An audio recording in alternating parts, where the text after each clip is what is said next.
The morning light filtered through the tall windows of Brightline Media Group, casting narrow gold lines across the glass conference tables. Chicago was still waking up outside, traffic humming faintly below the loop. Inside, the office buzzed with its usual Monday rhythm, keyboards clicking, coffee machines whirring. But Melissa Carter could barely hear any of it. Her name had just been called over the intercom. "Melissa, Mr. Benson would like to see you in his office." Her heart skipped. The CEO rarely summoned anyone directly. Usually news, good or bad, came filtered through department heads. She stood frozen by her desk for a moment, the pen in her hand trembling. All week, there had been rumors about layoffs. Brightline had lost 2 clients in the last quarter, and everyone was on edge. She smoothed her gray blazer, trying to calm her breathing. As she made her way down the corridor, the sound of her heels echoed off the glass walls, unnervingly loud. The assistant outside Benson's office, Olivia Reed, looked up with her usual half-smile. "You're up, Carter," she said lightly. "Good luck." That didn't sound comforting. Melissa knocked once, then entered. The air inside was cooler, quieter. Mr. Benson sat behind his massive walnut desk, a cup of coffee untouched beside his laptop.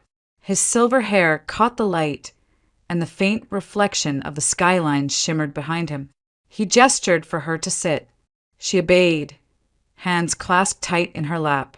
"Melissa," Benson began, his voice measured but not unkind. "You've been with us how long now? 5 years?" "Almost 6," she replied, her voice smaller than she meant it to be. He nodded slowly, scrolling through something on his tablet. "You've handled the Larson campaign, the Chicago Arts Festival sponsorship, and more recently, the Reddington account. All on schedule, all clean, no drama." She wasn't sure what to say. Was this a preamble to being let go? Her chest tightened. He was listing her accomplishments as though summarizing her record before cutting her loose. I've always tried to keep things running smoothly," she murmured, forcing a smile. "That's exactly the point," Benson said, finally setting the tablet aside. "You do things right, quietly, consistently. People overlook that." He leaned forward slightly, folding his hands. "Our marketing director, Claire Newman, is moving on to another company, effective next week.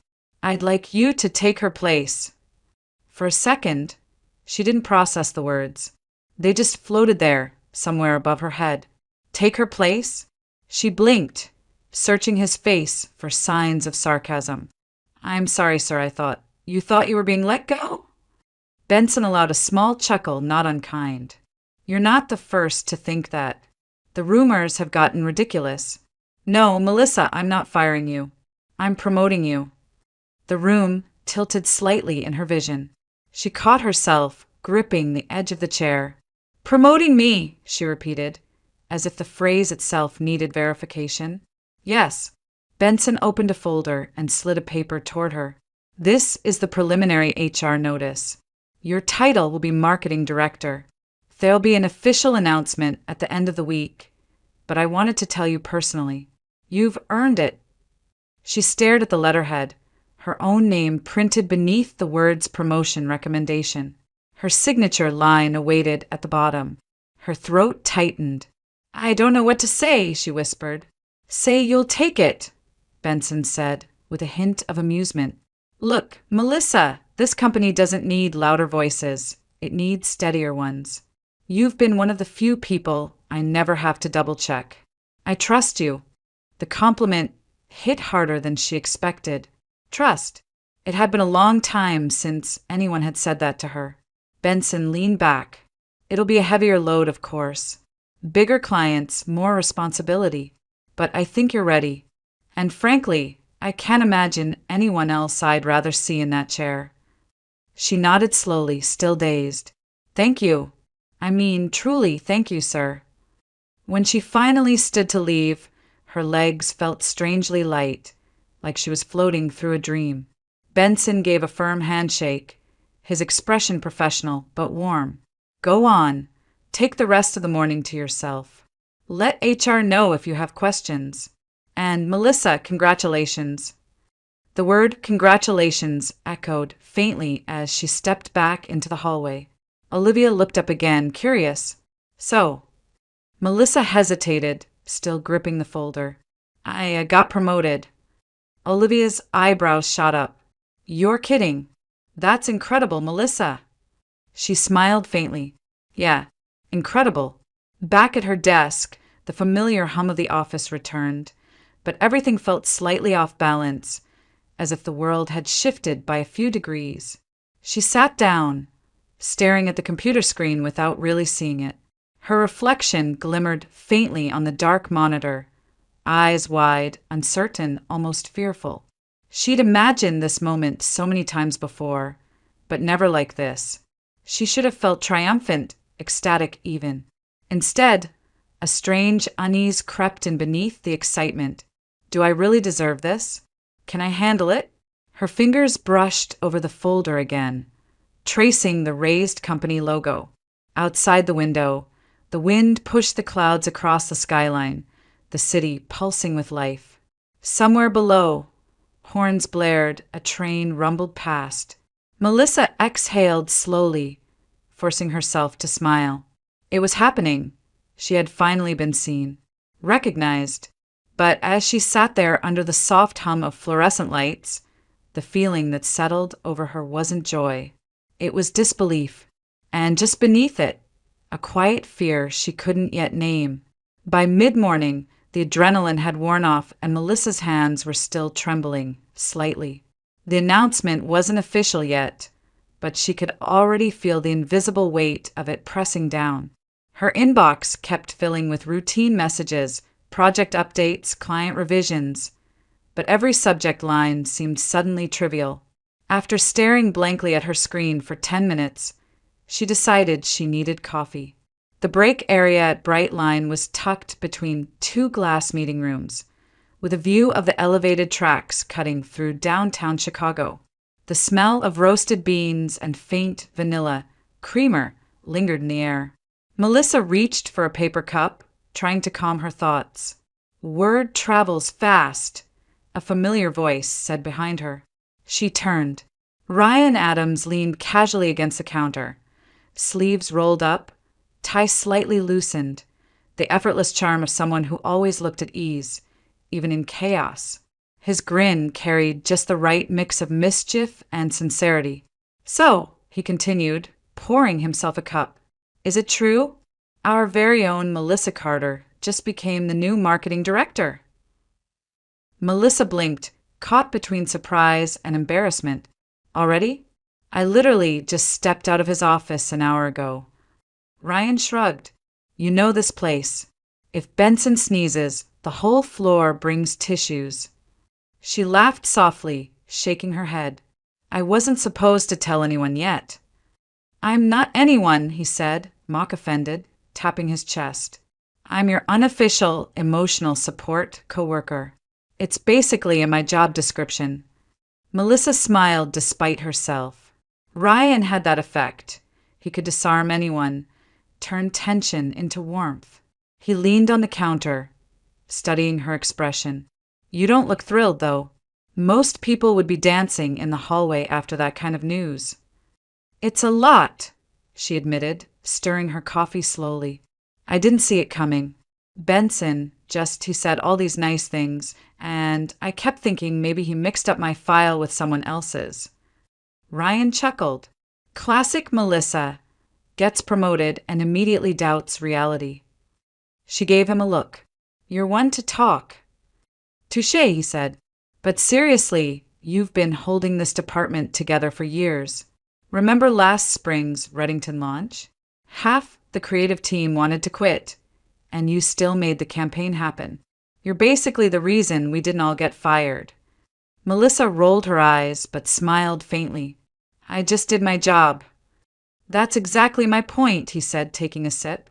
"You do your job. You don't chase attention. You don't play politics. You actually keep things running. Everyone notices, even if they don't say it." His tone was casual, but his gaze lingered longer than usual, as if weighing his words. She looked away, uneasy at the sudden quiet between them. Outside, the train screeched past, its reflection flashing across the glass wall like a quicksilver line. Ryan set his cup down. "You know, your husband must be proud." Melissa froze for half a beat.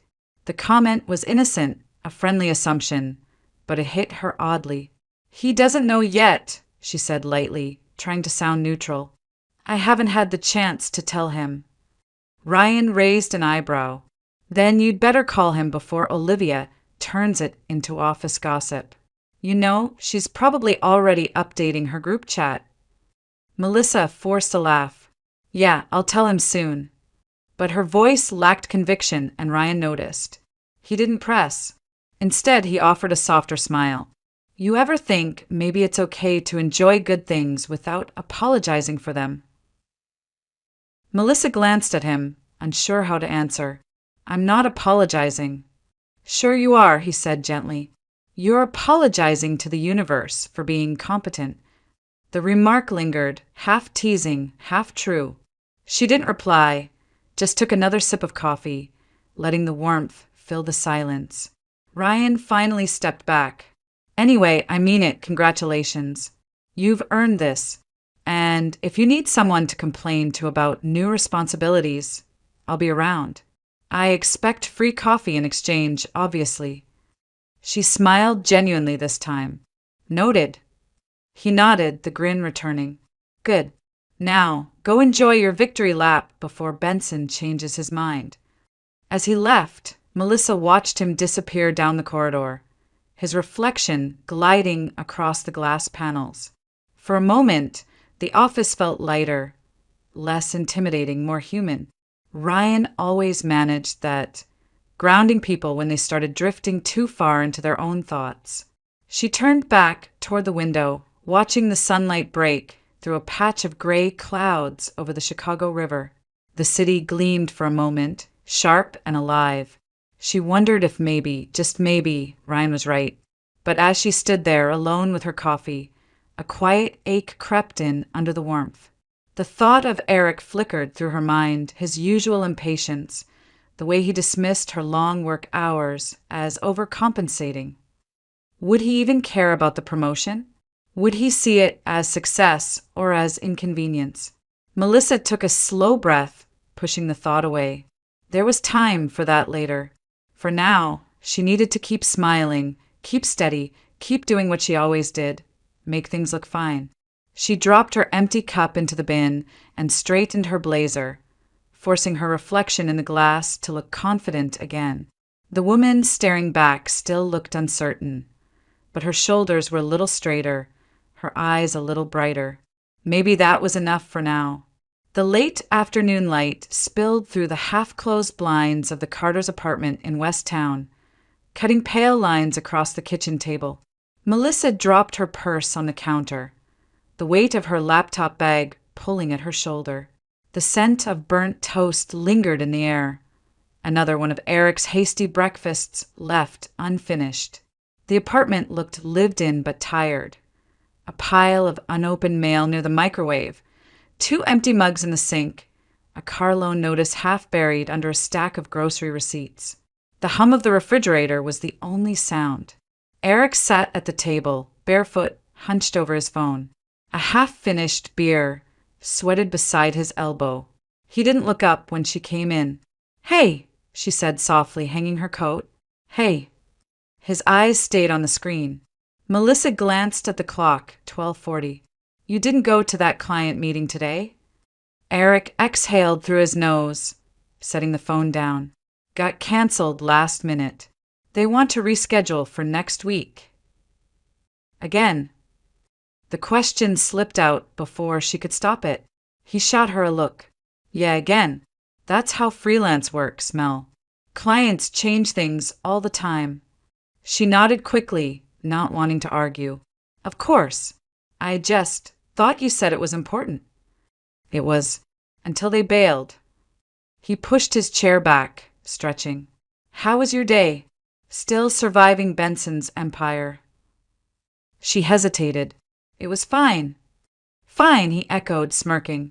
That's your word for terrible, right? Melissa forced a smile. Actually, it was good. Productive. She could have told him the truth, that she'd been promoted, that after years of invisible effort, someone had finally recognized her. But something in his tone stopped her. Eric wasn't cruel, not exactly, but he had a way of turning every win into a mild inconvenience. The last time she'd come home excited about a successful campaign, he'd made a joke about her marrying the office instead. It had stung more than she'd admitted. She'd busied herself with making lunch, though her appetite was gone. You want a sandwich? Nah. Ate earlier. She nodded again, pulling out a loaf of bread anyway, just to keep her hands moving. The silence between them thickened, filled only by the dull rhythm of the knife against the cutting board. From the table, Eric sighed. Hey, did you pay the credit card bill? Not yet. It's due Friday. It's better to pay it sooner, he said, his tone already edged with impatience. You know the interest jumps if it's late even one day. I know, she replied quietly. I'll handle it tonight. He leaned back in his chair. You always say that. And then we get hit with another fee. You've got to start keeping better track of these things, Mel. Her hands paused mid-motion. I'm trying, she said, turning toward him. But with rent, utilities, the car payment, and groceries, things are tight, Eric. Because you keep buying crap we don't need. Her stomach tightened. Like what? Toilet paper? Bread? Gas? He rolled his eyes. You know what I mean. You have this habit of overdoing everything. Always trying to make the place look perfect, buying brand coffee instead of store brand, upgrading your work clothes. Who are you trying to impress? Melissa took a breath, forcing herself to stay calm. I'm not trying to impress anyone. I just like having things that last. He shrugged. You sound like my mother. The remark landed flat, but it was the kind of jab he used when he felt cornered. She set the knife down and faced him fully. Eric, I know it's been tough lately, but maybe you could talk to your old boss again? You said they might reopen positions in IT next quarter. He frowned. I told you I'm not going back there. That place was toxic. Okay, she said quickly. I just thought what? He snapped. That I'd beg for scraps while you play manager downtown. The words came sharper than he meant, but neither of them took them back. Melissa's throat tightened. That's not fair. He stood, running a hand through his hair. I'm just tired, okay? I've been dealing with this job hunt for months. Every interview's a joke. They want kids half my age willing to work for peanuts. I know, she said softly. I know you're trying. He didn't answer. He grabbed his jacket from the chair, muttered something under his breath, and disappeared into the bedroom. When the door clicked shut, the apartment felt heavier, as if the air itself had thickened. Melissa turned back to the counter, staring at the untouched sandwich. The truth was, she had been worried for months about the bills stacking up, about Eric's growing temper, about the way he dismissed her efforts with casual sarcasm. They were supposed to be partners, but lately everything felt one-sided. He hated the idea of her earning more than him, and though he never said it directly, the resentment lingered between every sigh and comment about money. She leaned against the counter, pressing her palms flat against the cool surface. The quiet hum of the refrigerator was oddly soothing. Melissa closed her eyes, whispering to no one, "It'll get better." The words hung in the still air, fragile but necessary, something to hold on to. Outside, a siren wailed in the distance, fading into the steady rhythm of city life. She took a slow breath, opened her eyes, and forced a faint smile. Everything would be fine. It had to be. By late afternoon, the office had quieted down. Most of the team had retreated to meetings or early coffee runs, leaving only the faint hum of printers and the rhythmic clicking of keyboards. Melissa sat at her desk, still half-dazed from the day's news. The promotion felt like a dream she hadn't caught up to yet. Her phone buzzed. A new email from HR confirming her appointment as marketing director, effective Monday. She reread it twice, the words glowing on the screen like something out of someone else's life. For a moment, she imagined Eric's face when she told him. He'd laugh, wrap his arms around her, maybe even say, "I'm proud of you, Mel." The thought warmed her chest. But then the earlier memory returned, his clipped tone, the way he had dismissed her concerns that morning. The warmth faded into hesitation. She stared at her phone again, thumb hovering over his contact. A mischievous impulse crept in, light and silly. What if I test him a little? She thought, just to see if he'd worry. It would be a harmless joke, something to break the tension, maybe even lead to a laugh later when she revealed the truth. Smiling to herself, she leaned back in her chair, dialed his number and waited. It rang twice before he answered. Yeah. His voice sounded distracted, maybe tired. "Hey," Melissa said brightly. "Got a minute?" "Make it quick. I'm in the middle of something." She hesitated, then went for it. "So, don't freak out, but I got fired." There was silence on the line. She waited for the laugh that never came. Instead, Eric's voice exploded through the speaker, sharp and cutting. "What do you mean you got fired? Are you kidding me?" Melissa blinked, startled. "It's not. You can't do anything right, can you?" he continued, his tone rising.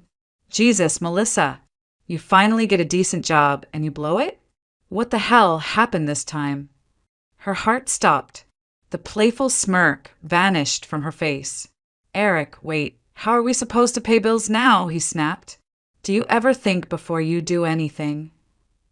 She froze, the phone pressed against her ear, each word like a slap. The office around her blurred, the white noise of machines turning into a distant roar. "Eric," she whispered, her voice shaking. "It was a joke? Is that what you're going to tell me?" His voice was dripping with disbelief. "You think this is funny? You think losing your job is a joke when we're barely holding things together?" Her throat tightened. "It was a joke. I didn't lose my job." "God," he hissed, cutting her off. "You really are impossible." And then came the click. The line went dead. Melissa stared at the phone screen, his name still glowing faintly before fading to black. Her hand trembled slightly as she lowered the phone to the desk. The hum of the office returned, printers, keyboards, muffled conversations. But it all felt distant, unreal. She had imagined concern, maybe shock, even anger for a second before relief. Not this. Not contempt. Not disgust. The irony of it sank in slowly, cruelly. "He thought it was real, and he didn't hesitate for a second before blaming me." Her chest tightened as if something inside her had cracked. The fluorescent lights above flickered faintly, and she realized her eyes were wet. She wiped them quickly, afraid someone might notice. "Melissa!" A voice startled her. It was Olivia, holding a stack of folders. "You okay?" She blinked fast, forcing composure. "Yeah, I'm fine. Just tired." Olivia nodded, oblivious, and moved on. Melissa turned back to her screen, pretending to type. The cursor blinked at her, steady and indifferent, as if marking time while her world shifted. Her joke had lasted less than a minute, but in that minute, something in her trust had shattered. The call had stripped away an illusion she hadn't even known she was holding, that Eric still cared, that beneath the frustration and arguments, there was love left. She took a shaky breath and closed her laptop. Outside the window, the sky over Chicago was dimming to steel gray. Traffic lights glowed red in the rain-streaked streets, cars moving like slow pulses of color. Her reflection in the glass looked older somehow, smaller. Melissa picked up her phone again, thumb hovering over his contact, tempted to call back, to explain, to defend herself, to fix the crack before it widened. But then she imagined his tone, that sharp contempt, the way he said, "You can't do anything right." The words echoed in her mind like static. Instead, she put the phone face down on the desk. The rain outside began tapping against the window, soft at first, then steady, each drop a dull reminder of how quickly warmth could turn cold. For a long while, she just sat there, unmoving, the weight of the afternoon pressing down. The laughter she had expected was gone, replaced by something heavier, quieter, and far more permanent. By the time she finally stood, the office was nearly empty. She shut off her computer, straightened her blazer, and walked out, the echo of her footsteps swallowed by the distant thunder rolling in from the lake. What had started as a harmless joke had left her with a truth she didn't want to face. That the man she loved didn't see her as a partner anymore, just a burden waiting to fail. The sky outside the office windows had turned the color of dull pewter. By late afternoon, most of the Brightline staff had already packed up and left, leaving behind the soft hum of air vents and the occasional clicking of a distant keyboard. Melissa sat motionless at her desk, staring at a spreadsheet she wasn't really seeing. Numbers blurred, sentences lost meaning. Every few seconds, she'd catch herself rereading the same line without understanding a word. The phone call still rang in her ears, each phrase replaying on a loop. "You can't do anything right." She had tried to shake it off, bury it under work, but the words clung to her like static. What stunned her most wasn't the anger. It was how natural it had sounded, as if those insults had been waiting inside him, rehearsed. Her cursor blinked on the screen. 20 minutes passed before she realized she hadn't typed a single thing. "Hey," a voice said softly behind her. She looked up. Ryan leaned on the edge of her cubicle wall, a coffee cup in hand. His shirt sleeves were rolled up, tie loosened as always, but his expression wasn't teasing this time. "You've been staring at that same screen for like half an hour," he said. "You okay?" Melissa blinked, forcing a small smile. "Yeah, just tired." Ryan tilted his head, slightly unconvinced. "Long day." "Something like that." He hesitated, then nodded slowly. "Well, don't forget to breathe, okay? You've been promoted, not sentenced." That earned a faint chuckle from her, the first genuine sound she'd made in hours. "Thanks. I'll try to remember that." Ryan gave her a reassuring smile before heading toward the elevators, but he kept glancing back once, as if wanting to ask more. She appreciated that he didn't. When he was gone, the silence crept back in, thick and echoing. The fluorescent lights buzzed softly overhead, and the city outside had started to dim. The storm clouds had rolled in faster than anyone expected.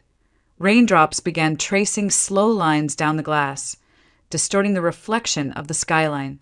Melissa rubbed her temples, feeling the dull ache of a headache forming. The earlier excitement, the disbelief, the fragile joy, had dissolved completely. In its place sat a kind of hollow quiet, the kind that made her skin feel too tight, her breath shallow. The sound of footsteps made her straighten. Charles Benson appeared at the far end of the hallway, his familiar measured stride approaching. He spotted her and smiled. "There she is," he said warmly, stopping by her desk. "Still working? I told you to take the afternoon off." Melissa managed a polite nod. "Just trying to get ahead before the weekend." "That's dedication," Benson said, resting a hand lightly on the cubicle wall. "I wanted to stop by before heading out. The HR announcement goes live tomorrow morning, so brace yourself for the congratulations parade." She smiled faintly, the corners of her mouth trembling. "Thank you, sir." "You've earned it," he said again, the same phrase that had once filled her with pride. Now it only echoed emptily. When he walked away, she sat back down slowly, her pulse still unsteady. The office lights flickered once as the storm intensified, thunder rumbling somewhere beyond the river. Melissa packed her things mechanically, a few files, her laptop, the small plant Ryan had given her last Christmas. When she reached for her phone, the dark screen reflected her face, pale and unreadable. There were no new messages from Eric. She hadn't expected any, not really. Outside, the streets glistened under the rain. The first drops hit her coat as soon as she stepped out of the building, cold against her cheeks. The wind off Lake Michigan carried the smell of wet asphalt and the faint hum of distant sirens. Umbrellas moved past her like small, floating shadows. She walked without hurry, each step echoing the rhythm of the rain. The city felt unfamiliar, its noise muffled, its lights distant. Normally, she found comfort in the Chicago evening bustle, the way life seemed to pulse even after dark. Tonight, it all looked blurred, unreachable. As she waited for the crosswalk light to change, she glanced at her reflection in a puddle. The woman looking back at her seemed drained, as though someone had turned down the volume of her entire being. Melissa tightened her coat around herself, whispering under her breath, "You're fine." But the words carried no conviction. They dissolved into the rain before she reached the other side of the street. The storm built steadily, wind pushing her forward as she walked toward the parking garage. Somewhere behind her, thunder rolled again, low, distant, familiar. Inside, she felt the same kind of storm brewing, quiet, heavy, waiting for release. By the time Melissa reached her building, the rain had slowed to a mist. The streetlights glowed in soft halos, and the city seemed quieter than usual, muffled by the damp. She unlocked the front entrance, shaking droplets from her coat as she climbed the stairs to their second-floor apartment. Her key jingled in her hand, a small, familiar sound that usually felt comforting. Tonight it didn't. When she reached the door, she froze. The deadbolt wasn't turned. The door stood slightly ajar. Her stomach tightened. She never left it unlocked. Melissa's hand hovered over the knob. The hallway behind her was silent, the faint hum of an old fluorescent light flickering overhead. For a moment, she considered stepping back and calling the police, but then she heard something. A voice. Low, male, familiar. Eric. Relief washed over her, chased immediately by confusion. Why would he leave the door open? She pushed the door open quietly, stepping into the dimly lit apartment. The living room lamp was on, casting a weak yellow glow across the floor. Eric's voice carried from the couch, sharper now, animated. He was on the phone. "No, she doesn't suspect anything," he was saying, a short laugh following the words. Melissa froze just inside the doorway, her heart beginning to pound. He chuckled again. "Are you kidding? She still thinks I'm working contracts. She's out there pulling 12-hour days, bringing in money like some corporate robot. Meanwhile, I've been chilling for months." Her pulse quickened, the words slicing through her disbelief. Months? She moved closer, one step at a time, until she could see him. Eric was sprawled on the couch, one arm resting on the back, phone pressed to his ear. The TV was muted, the flicker of commercials flashing across his face. "I told her clients canceled," he continued, sounding amused. "She actually bought it. Every time I say freelance work, she just nods and asks if I need coffee. God, she's so easy to fool." Melissa felt the blood drain from her face. She grabbed the side of the hallway wall to steady herself, forcing her breath silent. He was quiet for a moment, listening to the other person, then laughed softly. "Yeah, man, she's paying for everything. Rent, car, groceries, all of it. I've got it made." The words hit harder than she expected, each one a bruise that bloomed deeper. Her throat burned, but she couldn't move, couldn't speak. It was as if the air had thickened, trapping her in place. "Yeah," he went on, voice lowering slightly. "I know. I can't do this forever, though. I need to get my name on that condo deed before her grandma's estate clears. Once that's done, I'm out. She won't even see it coming." Melissa's hand shot up to her mouth to stifle the sound that almost escaped.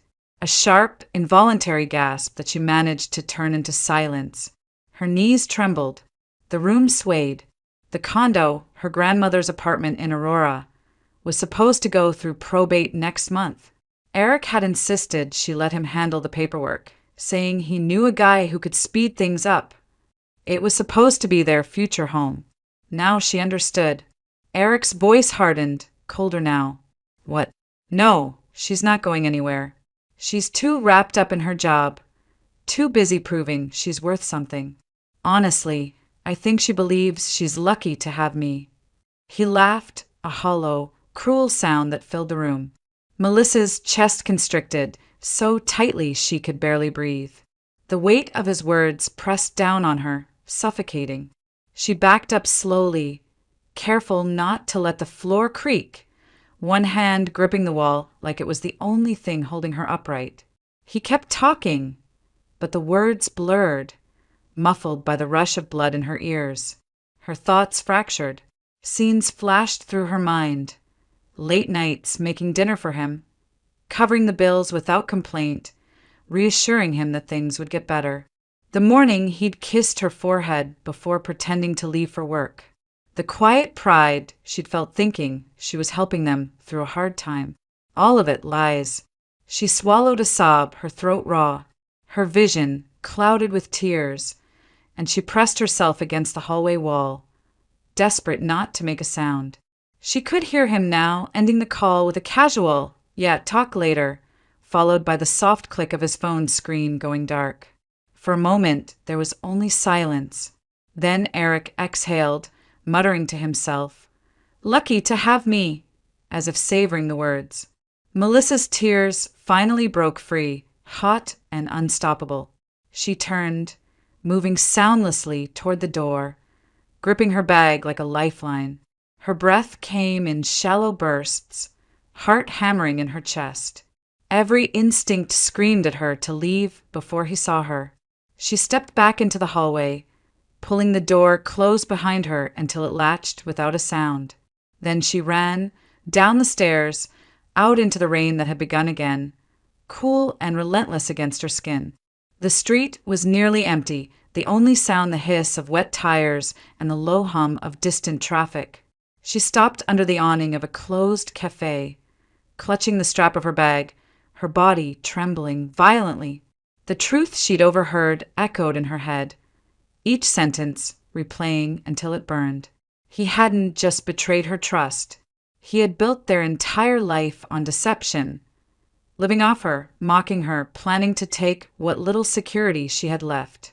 Melissa sank onto a bench, her legs giving out beneath her. Rain misted through the open side of the awning, dampening her hair and coat. She didn't care.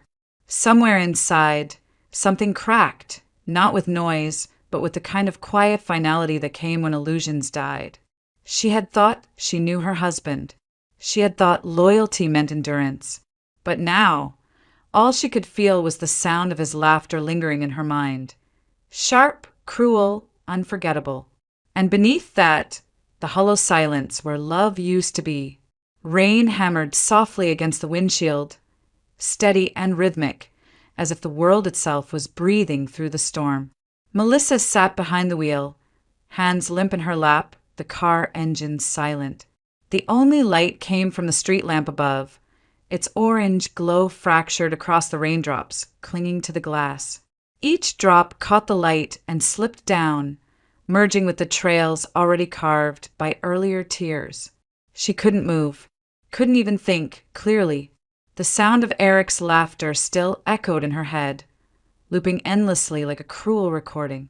She actually believes she's lucky to have me. Her throat tightened again, and she pressed her forehead against the steering wheel. The leather was cool beneath her skin.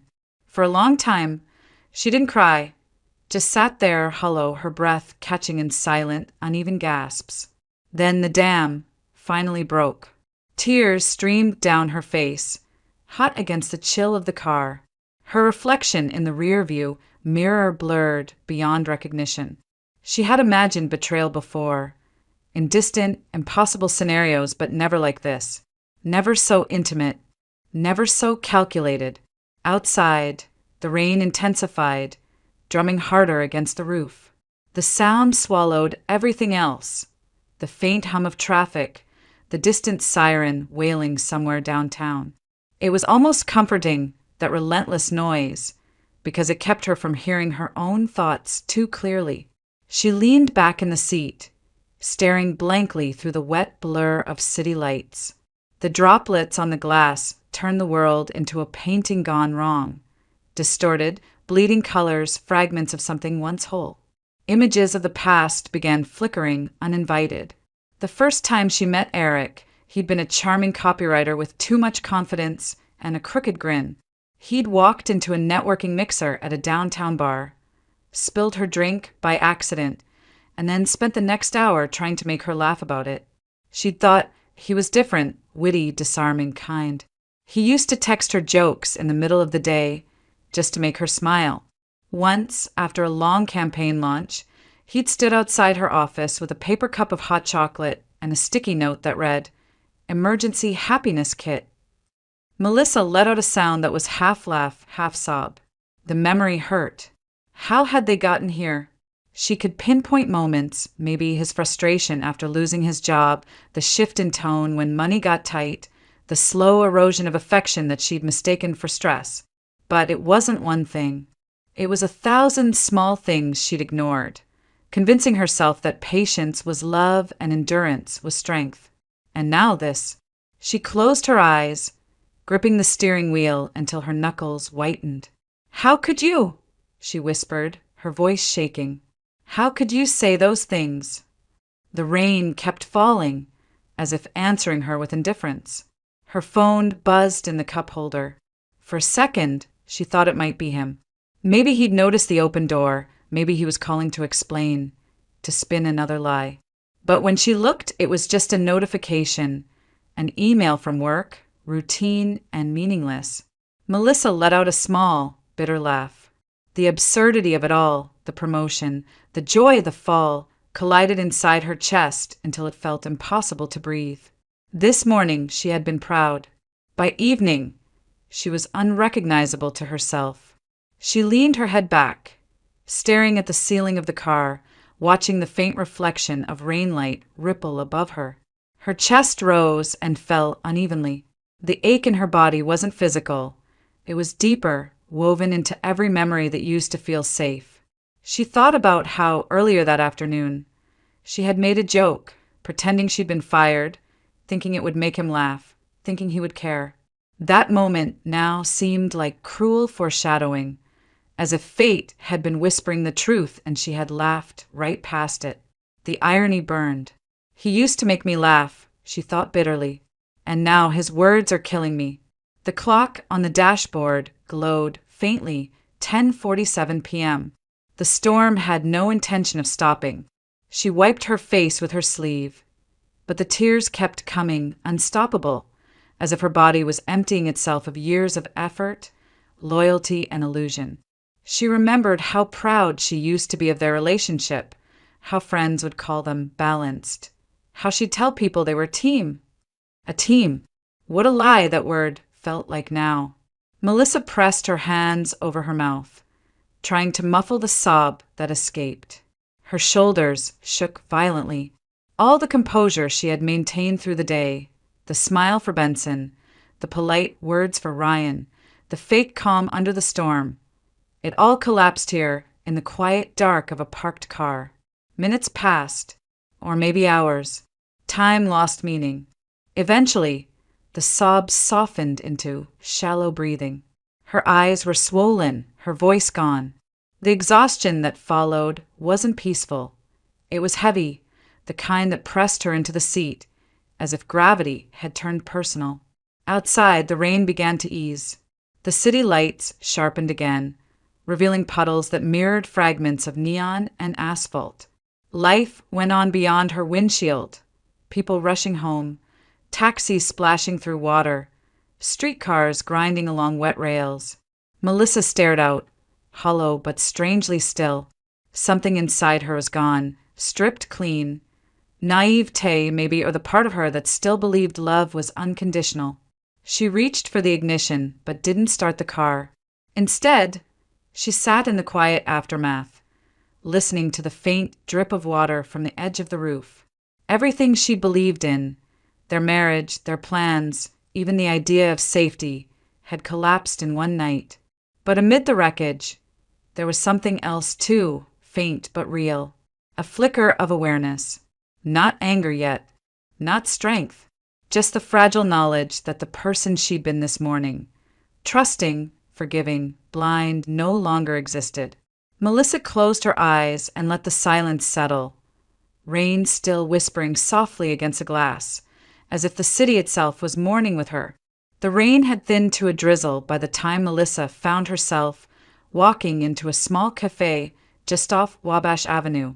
The neon sign above the door flickered, open 24 hours, casting a faint red hue over the wet pavement.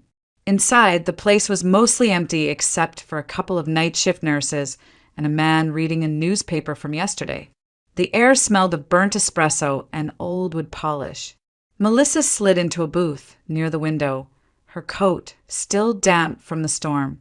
She wrapped her hands around the warm cup the barista placed before her, though she hadn't ordered anything yet. He must have seen her face and decided not to ask. Her phone sat on the table, dark screen reflecting the dim overhead light. For a long while, she just stared at it, debating. Ryan's name hovered in her mind. She didn't want to bother him. She didn't want anyone to see her like this. Red eyes, trembling hands, voice on the edge of breaking. But loneliness had its own gravity, and tonight it pulled harder than pride. She finally tapped his contact and pressed call. He answered on the second ring, his voice soft and groggy. "Melissa? You okay?" Her throat tightened at the sound. Can you come to the cafe near the Loop? The one with the green awning." There was a short pause. Then his answer came without hesitation. "I'll be there in 10. When she hung up, she didn't move. Just sat there, staring at the window as droplets slid down the glass in uneven trails. The clock above the counter ticked quietly, steady and indifferent. Exactly 12 minutes later, the doorbell chimed. Ryan walked in, hair still damp from the rain, sleeves rolled up over his forearms. He scanned the room once and spotted her immediately. No smile, no small talk, just quiet concern as he slid into the booth across from her. For a few seconds, neither spoke. The only sound was the low hum of an old jazz record playing somewhere near the back. Then Melissa exhaled a shaky breath. "I heard him." Ryan frowned slightly. "Heard who?" "Eric," she whispered. "He was on the phone. He said things I didn't even think he was capable of saying." Her voice cracked. "He's been lying about everything, his job, our money, the condo, everything. And the way he talked about me," she trailed off, pressing her palms to her eyes. "It was like I was just convenient." Ryan didn't interrupt. He just listened, elbows on the table, his gaze steady but soft. Melissa tried to keep going, but the words came out tangled. She told him about the open door, the phone call, the way she'd run out into the rain. Every detail tumbled out, raw and unfiltered, until her voice grew hoarse. When she finally stopped, silence filled the space between them. Thick, heavy, but not uncomfortable. Ryan leaned back slightly, letting her breathe. She stared down at the untouched coffee. "I don't even know what to feel anymore. Anger, sadness, it's all mixed up. I keep thinking about how stupid I must have been." Ryan's voice was quiet but firm. "Don't do that." "Do what?" "Blame yourself for someone else's lies." She looked up at him. His expression was calm, steady, but his eyes held something fierce, protective almost. Melissa gave a hollow laugh. "You make it sound simple." "It's not simple," he said, shaking his head. "It's just true. You didn't deserve that, Mel." The way he said her name, soft, without pity, made her chest tighten again. She blinked hard, trying to keep her composure, but another tear slipped free. Ryan reached across the table and pushed a napkin toward her. Here, don't ruin the company's new director. Look before Monday. That earned a faint smile. You really think I'm going to show up on Monday? Of course you are, he said, his tone matter of fact. You worked for it. He doesn't get to take that from you. She laughed quietly through her tears, wiping her face. God, you sound like some motivational poster. Ryan grinned. On ni taller. For the first time that night, she laughed, really laughed. It came out broken, half sob, half chuckle, but it was real. The tension in her shoulders eased a little, and she leaned back, breathing more freely. Thank you, she whispered. For what? For coming. For listening. For not telling me I'll be fine. Ryan shrugged lightly. At least now you know the truth. The words landed gently, not as consolation but as clarity. Melissa stared at him for a long moment, then let out a quiet laugh, watery and fragile. Yeah, she said. At least now I know. Something in her voice shifted. Less despair, more acceptance. It surprised her. Ryan tilted his head, a faint smile forming. You know, he said after a pause, maybe the joke wasn't on you after all. Melissa blinked, confused, then smiled faintly. What do you mean? He sipped his coffee. Well, you made one stupid joke today, right? Pretending you got fired. She nodded. And because of that joke, you learned the truth about someone who didn't deserve you. He shrugged. That's not tragedy. That's irony. The good kind. Melissa laughed again, this time softly, almost disbelieving. You're impossible. Maybe, he said, smiling. But so are you. You survived the worst part. She looked at him, then really looked at the calm way he sat, the quiet certainty in his tone. And for the first time in a long while, the world didn't feel completely hostile. The cafe lights glowed warmer, the hum of the jazz record steadier. Melissa exhaled slowly, feeling something loosen inside her chest. It wasn't joy, not yet, but it was the first breath that didn't hurt. Outside, the rain had finally stopped. The streets shimmered under the faint glow of street lamps, clean and still. Ryan stood, tossing a few bills onto the table. Come on, he said gently. I'll walk you to your car. As they stepped out into the cool night air, Melissa glanced back once through the cafe window. 2 empty cups sat side by side, steam fading into nothing, a quiet reminder that even in the ruins of something broken, warmth could still exist. And for the first time that day, her smile wasn't forced. It was small, tired, but real. Weeks passed, and the sharp edges of that night slowly dulled into memory. The city moved into early spring, the kind of Chicago weather that still bit at your skin, but hinted, faintly, at warmth to come. Melissa had settled into a rhythm, a quieter, steadier life that belonged entirely to her. The first step had been the hardest, packing up. She'd done it in silence one Saturday morning when Eric wasn't home. Just a few essentials at first. Clothes, her laptop, a box of books, the framed photo of her grandmother she kept on her nightstand. She left the furniture, the wedding pictures, everything that had once been theirs. By the time Eric returned that evening, the apartment was empty of her presence, except for the faint scent of her perfume still clinging to the hallway. She didn't answer his calls that night, or the next, or the dozens that followed. The messages came in waves, first angry, then pleading, then pitiful. You misunderstood. It was just talk. You know I didn't mean it. I can fix this. But Melissa didn't need to hear more words from a man who had already told her, in brutal honesty, who he was. Now her mornings began differently. No arguments, no tension simmering under forced small talk. Just quiet.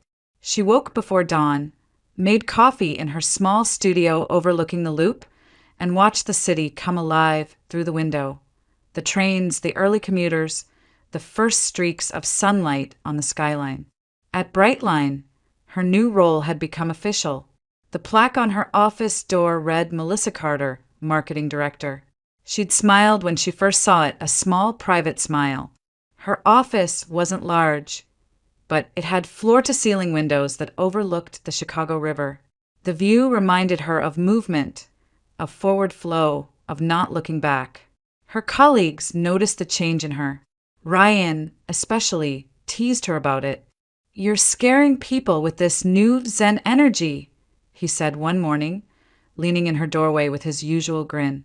She laughed lightly, tapping a pen against her notepad.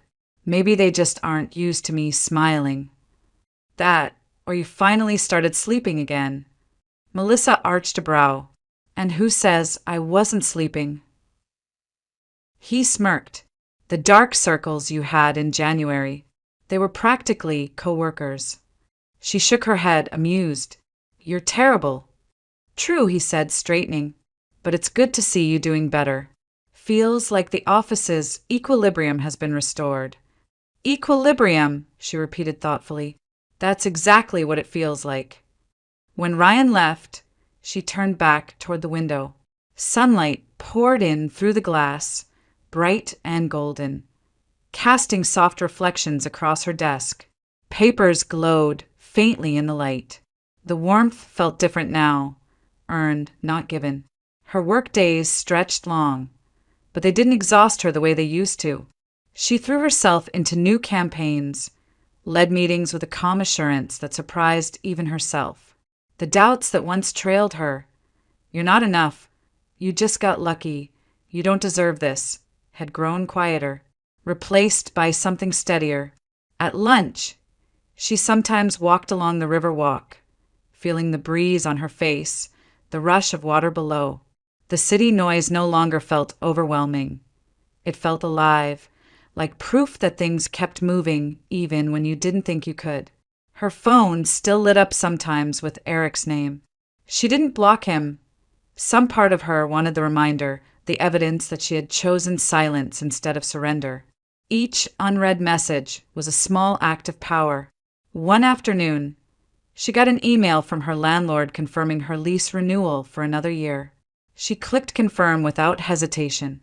That little studio, with its tiny kitchen and uneven floorboards, had become more than a place to live. It was the first space that felt fully hers. That evening, she stayed late at the office. The sky outside turned amber, then deep blue, as the city lights flickered to life one by one. The reflection of her own face in the glass caught her attention. Gone was the woman who'd once flinched at the sound of her husband's voice, who'd measured her worth through his moods.